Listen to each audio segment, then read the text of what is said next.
Hi guys, welcome back to the channel. Today we've got obviously Gopal. Gopal is there, and we've got Nathan all the way from Wembley, and we will be talking about the big topic. Obviously, everyone knows the Euros are coming, and most of us are England fans, I would say, and Nathan is an England fan for sure. So, hi Nathan, thanks for joining us today.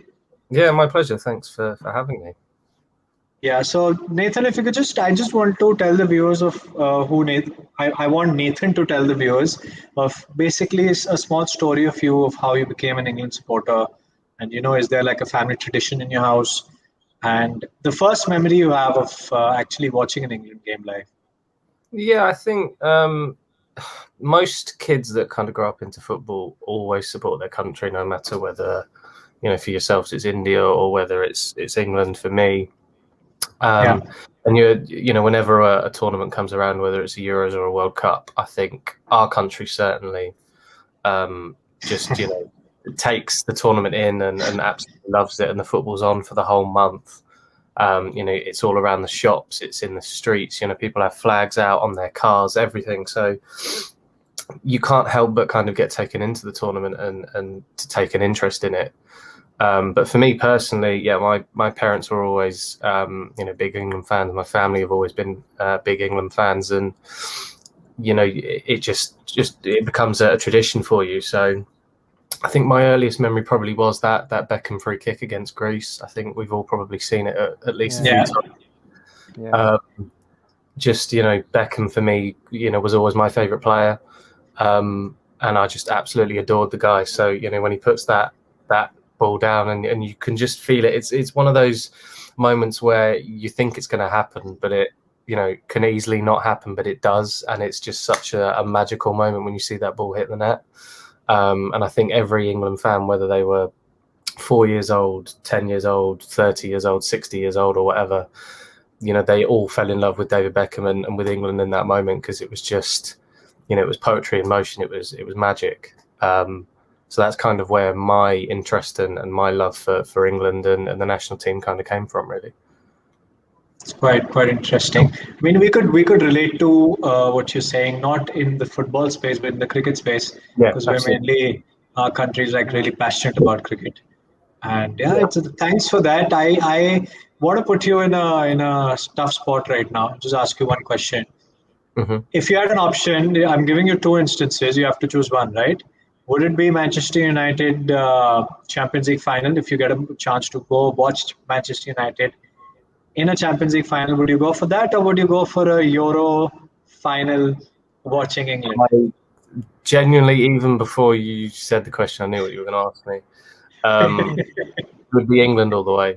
England. I love United as much as any United fan does, but considering England haven't won something since '66. Considering what it would mean, for me personally, my dad's a Chelsea fan. I've got, grew up with a lot of Chelsea fans. My uncle is an Arsenal fan.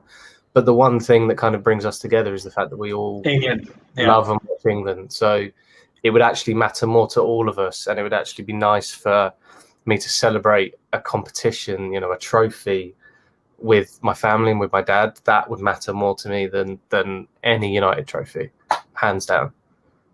How did you become a United supporter in your family? It goes right. So I used to get called kind of a glory supporter when I was younger, and it always annoyed me for one very specific reason.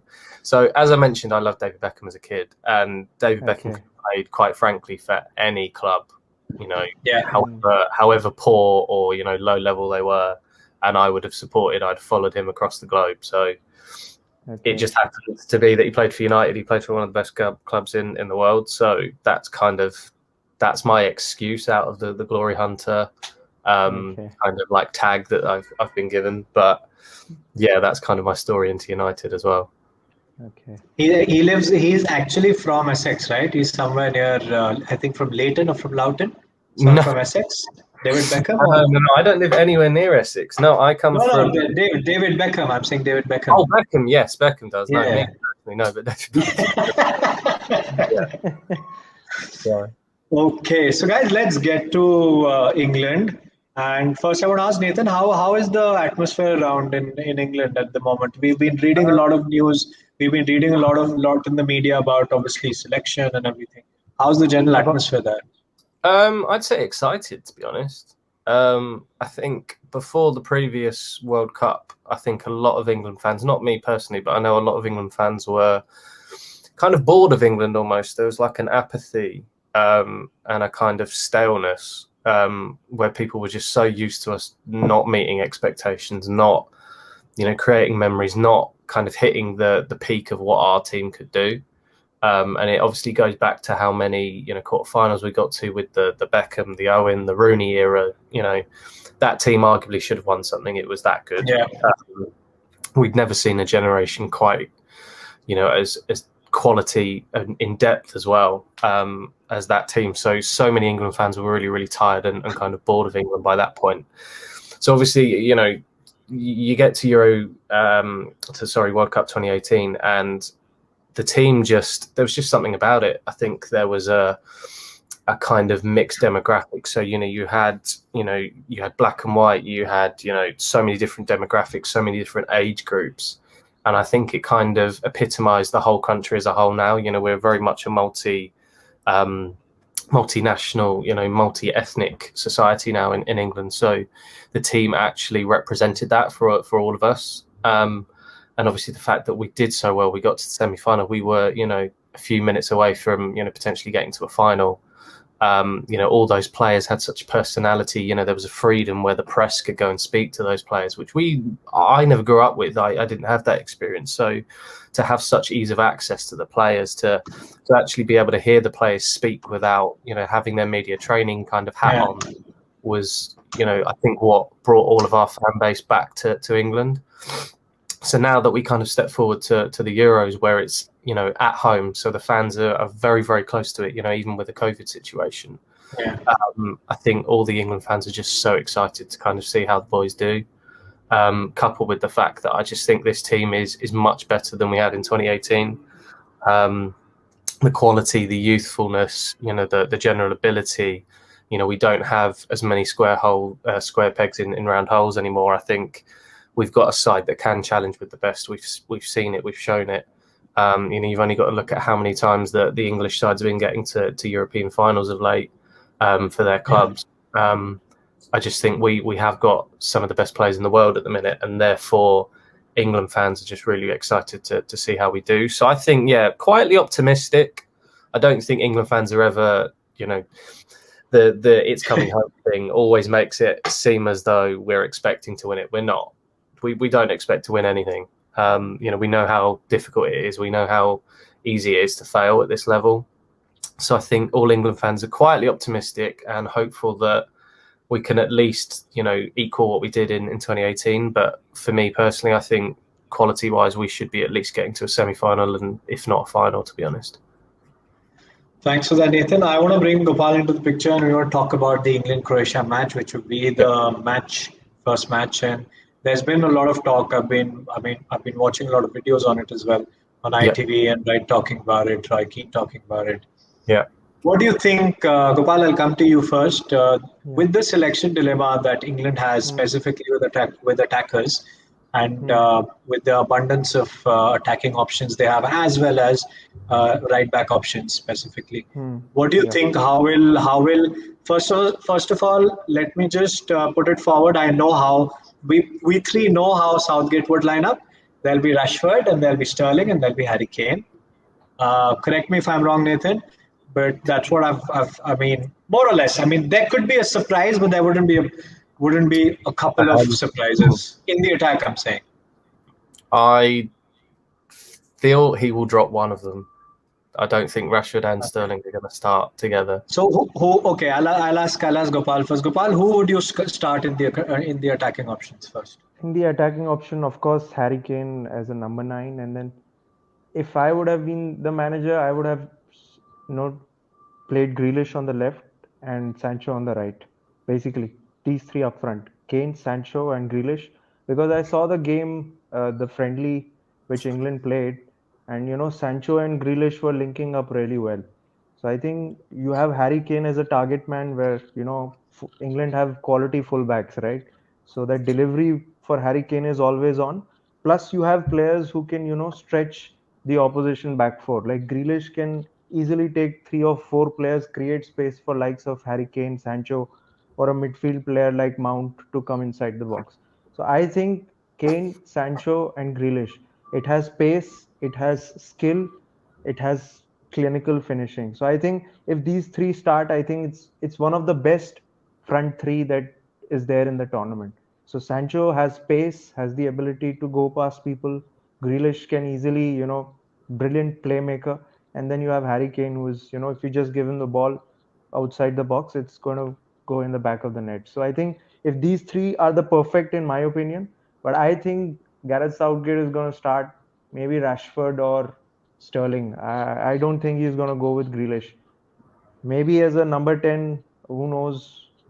So with Southgate, the problem is you don't know what his front three is going to look like, right? Because there's so many options. There's Foden. There is so So who England you has said a you will I start Grealish on the left, right? And yeah, Grealish on the you'll left. you'll play on the right. You'll play Sancho up front, Harry Kane, and who Yeah, would come in the midfield? You'll have Mason I'll Mount. have Mason Mount. I'll have Mason Mount. I personally am a big fan of Jude Bellingham. I think that guy is maybe 17, but the physicality he has and the courage that he shows, right? So the problem with England always that I have seen, likes of Gerrard, Lampard, and Scholes in midfield. The problem is England have never played bravely, right? If you they had such good players on the ball, right? So this guy is someone I think who can control that midfield really well. He has physicality. He demands the ball. So Mount, Bellingham, and I would play Declan Rice as So a you're single saying hook. you'll play a 4-3-3, right? Yeah, I'll play a 4-3-3. I think that suits England really well. So I'll have Mount, Declan Rice, and Jude Bellingham, right? And then in the back four, I'll have Ben White because Ben White can, play really well when he's on the ball. So Ben White, Stones, and as fullbacks, I'll have Ben Chilwell and Reece James. Perfect. I think that is. And then you have Pickford. I don't like Pickford honestly.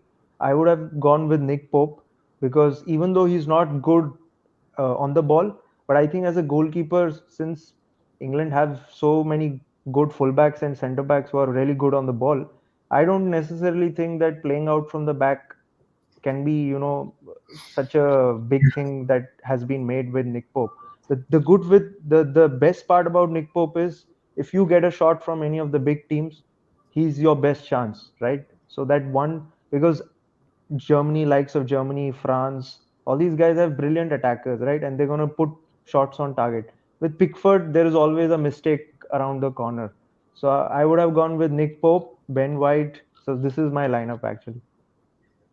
Okay, that's quite interesting, Nathan. I could make out from your expressions, but I think that's what following England. I mean, we've also been following international football. We've always seen the big names coming in playing. I think I might agree with a lot of the options Gopal said, but I might disagree with a couple. Yeah. But mainly agree with him because I know it's that time of the it's just at the start of the tournament, so you can't really mix it up a little. But that's why I wanted to ask you, as per your opinion, not Southgate's opinion. We spoke about Southgate, what he will start. I can, as for me, 95% I know what his lineup would be. It would be Harry Maguire and Stones centre backs, right back, and I think the third one was Kyle Walker. Yeah, so he'll play a 3-4-3. So he'll play Kyle Walker, John Stones, and Harry Maguire, and the four will be Luke Shaw, Reece James, Declan Rice, and maybe a Jordan Henderson or a Mason Mount. Obviously, he wouldn't play two CDMs. And forward would be left was Rashford, right was who did I miss out? Sterling. Yes, sorry. Left would be Sterling, right would be Rashford, and Harry Kane. Right. This is what I feel he would go for, but this wouldn't be my lineup. So coming on to you, Nathan. What are your views on it? It was just interesting that Gopal went for a lot of Chelsea players. It did seem to be pretty much because the reason is we were in Champions League final for a reason, and right, and we won it. So no, that's obviously very valid point. No, for me, I don't think he'll play forward back. I don't think he trusts the options that are there besides Maguire. Maguire definitely probably won't play the first 2 games. I'm fairly sure of that. So I would expect he will go back 5 because, as you said, the fullbacks are a very strong area of ours, even without Trent. So for me, I think he will go Pickford. Pickford, I think, yes, for Everton, he's had a mistake in him. There's no denying in that. But for England, he's not had a poor game. I think you've also got to look at the fact he saved a World Cup penalty in a penalty shootout. Like, for England, that's almost like being king. It's really important that we've got players that are experienced in tournaments. I like Henderson, obviously being a United fan. I think he's a very, very good keeper. And as you said, Nick Pope is a very good keeper in his own right. But I think we have got to be very good on the break at times, especially when we're playing teams like Croatia. We're likely to hit one of the big hitters if we win the group. Looking at potentially, I think it's Germany and Spain, two very good sides. So on the break, I think it's important that we've got someone like Pickford who can spray the ball, very, very accurately out to the wingers and the fast players that we've got further up the field. I suspect for me, he may well go Kyle Walker right back or right wing back even. I think Ben White may actually get an opportunity. I think you might be right on that one. I'm a big fan of Ben White, have been for a number of years. But I think, maybe Ben White might come in. I think Stones is obviously a shoo-in. I think he starts. You're then looking at who's going to be playing that kind of left centre-back role. Mings hasn't impressed for us as England fans. I think he's been a little bit suspect. He didn't look good in the friendlies the other day. For me, I would even go Luke Shaw at left centre-back. He's played it for United, and I think you've got a very, very good left wing-back in Chilwell. No dissing Luke Shaw. I think Luke Shaw is arguably just as good as Chilwell. I just think maybe for a left footer, Luke Shaw could be an option as left centre-back. Whether I think he'll do that, I don't think he will. I think Luke Shaw probably will start left wing-back. And I think potentially Connor Cody might get the nod as the other centre-back. Then I think you're looking at, probably Declan Rice. I don't think Henderson will play. I don't think he's enough. He may go Mount as the centre midfielder beside him, but I'm not sure that's the wisest option because you're going to have just a midfield 2. So I think Bellingham, again, may well get the nod, which I think is the fact that we're not even debating that Bellingham could well start. The fact that we're not even worried about his age says so much about the kid. He looks a cut above. He looks ready for this level. He looks as if he's a seasoned pro already. Which, when you're talking about a 17-year-old is just incredible. So I think he may well start. I'm surprised James Ward-Prowse didn't get in the squad. Me too. Simply for the fact that he is an all-round midfielder. And he would kind of work well, I think, with Declan Rice. He's maybe a little bit more attacking than Rice. But at the end of the day, I'm happy with Bellingham as another option. But like I said, I don't think he'll go for Mount as one of the 2. I think if there was a 3, Mount probably would get in. Then for me, I think, again, we're looking at Rashford Sterling. I don't think either of them may well start, to be honest. Sterling's not had his greatest season. I think he's come off the bench a lot of times. His goal scoring record this season's not been as good as it can be, as we've seen at City before. So I think Grealish may well get the nod, and I think Foden might as well. I love Rashford. I think, if you look at his goals and assists record this season, it's very, very good, considering the season that United have had. So I think it would be harsh to let him out, but for me, he doesn't look quite fit at the moment, and I think that's down to the couple of injuries that we know that he's got. He's played a full season pretty much with 2 very, very niggling injuries. So I think, for me, I think maybe he is an option off the bench. And then obviously Kane, what can you say about the man? He's probably one of the best players, if not the best player at the tournament. And you're looking at a probable, if not potential, Golden Boot winner there. So I think that's a very, very good side when you step back and take a look at it. There's a lot of experience, there's a lot of youthful exuberance, there's some pace, some creativity in there. As you said on Grealish, he is a player that maybe we've not had in international tournaments for a number of years now. If you go back to I don't think we've had a player quite like him that just has the ability to take the pressure off you in a game. I think Grealish has to start. There's just no way that you cannot start Grealish. And tell me, I want to ask one thing. I feel form should make a lot of difference coming into this tournament. And if you look at the form, right, I don't think Sterling should have been picked in the team, as per me. I think he should be in the squad. I don't necessarily think in the starting. Nah, I don't think so. I would have rather picked Danny Ings instead of Raheem Sterling in the squad, maybe, or a Patrick Bamford. I don't know. I would go for the inform backup option all day. I would. The debate even here. Go ahead. Sorry, pal. Go ahead. Yeah, no, I thought, I think England have got the squad a little bit wrong. Because I feel even though there are big names, right? Rashford, Sterling, and James Henderson, Harry Maguire, all these guys are big names. Sterling, as you said, I don't think he deserves it to be in the squad based on performance. The likes of Rashford and Henderson and Harry Maguire, these three players, I think there is a serious fitness issue going with them, right? So I was kind of, very, I mean, I understand they are good players, but then when you are going into a tournament like Euros, right, where you need to have a fit squad, right? So I think these three selections, Rashford, and I think, in my opinion, maybe Henderson you could have taken because he has that leadership quality and he's really good in midfield. But I think picking Sterling instead of Sterling and Rashford, he should have gone for maybe some other options, right? Maybe got James Prowse as a midfielder for instead of Sterling, right? An additional midfielder, and then Danny Ings as a striker.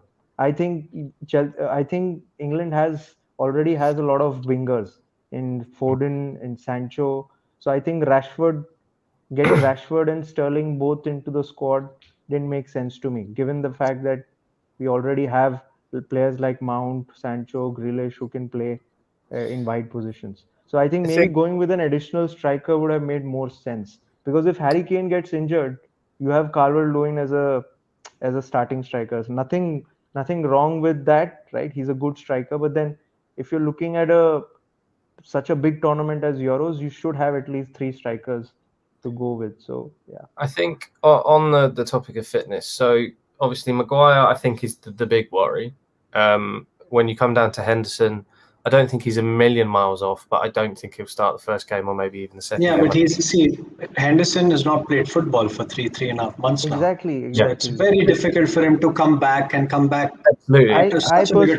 I personally think this would have been a tough decision, but if Southgate would have just gone on quality and gone on not emotions, I think Henderson and Sterling and some of these guys should not have been in the squad, just because on the fact that they're not fit for the entire tournament. I think the reason he's taken them is because of the 26 squad players that you can have now instead of 23. Yeah. I don't think if we'd have had 23, I don't think Henderson goes. Maguire probably doesn't go. He may have just taken him solely for the fact that he is the best centre-back that we have. But if you go back to the fitness issue, so for me, Rashford, he's not unfit in terms of match fitness. I just think he looks tired, but also at the same time, I thought he had a very, very good game in the friendly the other day. So I don't think he's a player you can drop. I do think he needs a rest, but I think after the Euros, he's probably best.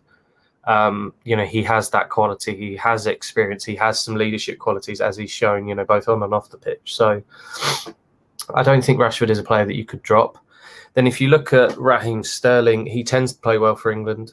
I know a lot of England fans were really struggling to get behind him at the World Cup. But again, his experience kind of speaks for itself. He's played so many major finals. He has scored a lot of goals over the years. And I couldn't justify having him ahead of, as you mentioned, a Danny Ings, for instance. But then to go on to the topic of obviously strikers, as you said with Ings, no one's going to come ahead of Harry Kane. As long as Harry Kane's fit, he starts. There's no debate on that. So realistically, do you need more than a backup forward when you've got a Rashford who can play up front? You've got Sterling that can do. I don't really think you do. As much as I like Danny Ings, as much as I like Watkins, Bamford has shown he's a very, very good Premier League forward. realistically, I don't think they're going to get much game time if you take them. And I think it's very much the Euros being a squad game and the World Cup as well. It's very much a squad game whereby, you're there if you can come in and actually be, a very, very good player at this level. And I don't think Danny Ings would get game time. He's not going to come on. I highly doubt it anyway if he were to go. And that's no slight on him. He's just coming up against a player that's as good as Harry Kane is. And I think you are in effect with our formation playing three forwards. Foden you wouldn't necessarily put as a forward. You can have him as a centre midfielder. You can have him as a number 10. What I think Southgate has done actually quite cleverly is taken players that can play multiple positions, which I think means that you can take a mixture of players. You don't necessarily need to pick a player that can only play left wing or play right wing or play up front. He's taken players that are capable of doing a lot of those positions so that everywhere is covered. So for that, I think he's actually done quite a clever squad selection for me. And I think because of the 26 players, that's why he's taken the ones that have got a slight fitness issue. And then again, to go back onto the form issue, I do think form is important in the tournament, absolutely, which is why I think he will probably start Grealish and Foden. But I don't think you can just easily dismiss players of Rashford and Sterling's quality, because we've seen what they can do for England. They've been very, very good players over the years. They'd be very, very good options coming off the bench. And also at the same time, when you get to the latter stages of tournaments, can you imagine having a Sterling or a Rashford come on in a game that's, 1-1 or 0-0? I think, that would cause a lot of teams a lot of issues. So I actually think there is a level of quite clever, intuition there from Southgate for me. So see, guys, I want to tell the viewers, this is what me and Gopal sitting in India, we actually like, right? Just the passion Nathan has. He's a local football fan, right? And I mean, we've got great insights into, a lot of things we didn't know. And this is what I feel football is about. It's about the passion the fans have, the local fans specifically have. I mean, we are outsiders, but just the local fans, the passion they have. And I think when I spoke about the passion, Nathan is just gone. Is Nathan back? Nathan, can you hear me? Oh, sorry. Yeah, I'm back. Yes, I can do. Yeah. So I'm saying, just I want to thank you, Nathan. It's really interesting to get to know, your story and your thoughts about the England setup. And this is why we support the game of football, right? We're passionate about it, and that's why I wanted our Indian listeners, to our viewers, to actually listen to a local fan from England talking about his team, talking about his love for the country, and how he is rooting for them. And I'll tell you, Nathan, there are a lot of England fans in India because of Rooney, because of my age group. Obviously, a lot of Manchester United fans, a lot of Rooney fans love England. They love to watch England games, right? I also I'm a British citizen, so I have to support England.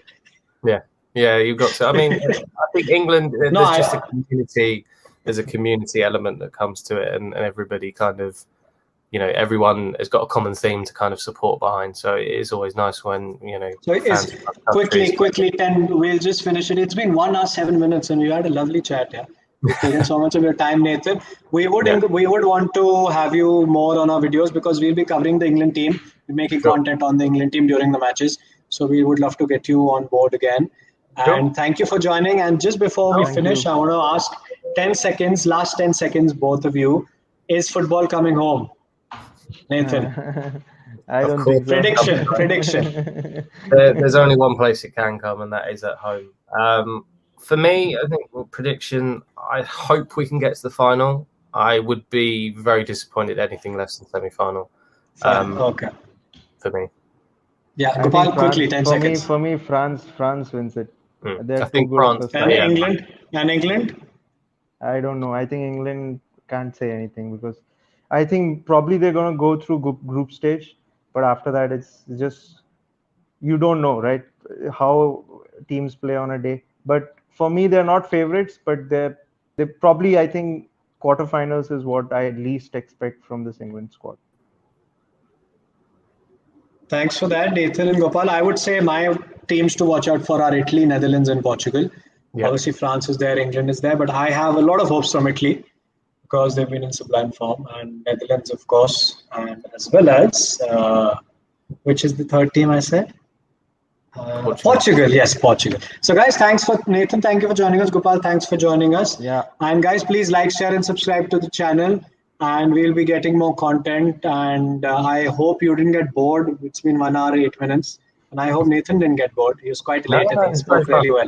Thanks. So thanks for Nathan, doing it, guys. taking the time Thank out. you so much, and I'll end the broadcast. Please like, share, and subscribe to CS. Cheers.